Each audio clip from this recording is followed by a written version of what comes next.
ஒரு செகண்ட் யோசிச்சு பாருங்கள். இப்போ இதே மாதிரி இன்னொரு ஆக்டருக்கு நடந்திருக்கு. நான் எந்த ஆக்டரையும் குறிப்பிட்டு சொல்லலை, பொதுவாக ஒரு ஆக்டரை நீங்கள் எடுத்துக்கோங்க. அவங்களோட படமும் இதே மாதிரி ஆன்லைனில் ஹெச்டி பிரிண்ட்டு லீக் ஆகி ஒரு 3 மாதம் கழித்து ஒரு படம் வந்துச்சு அப்படின்னா கண்டிப்பாக அந்த படம் எந்த மாதிரியான ரெஸ்பான்ஸை கொடுக்கும் யோசிச்சு பாருங்கள்.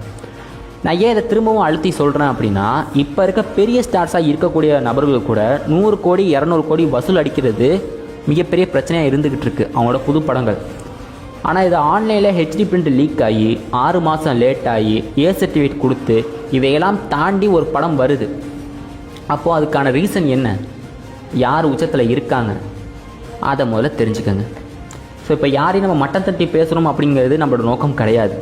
தளபதி விஜய் அவர்கள் இவ்வளோ பெரிய ஒரு சிம்மாசனத்தை சினிமாவில் விட்டுட்டு இப்போ நம்ம அரசியலில் நமக்காக நம்மளை ஏற்றி விட்ட மக்களுக்காக நம்ம ஏதாவது பண்ணணும், நம்மளால ஏதாவது அவங்களுக்கு செய்யணும் அப்படின்னு சொல்லி வந்திருக்காரு.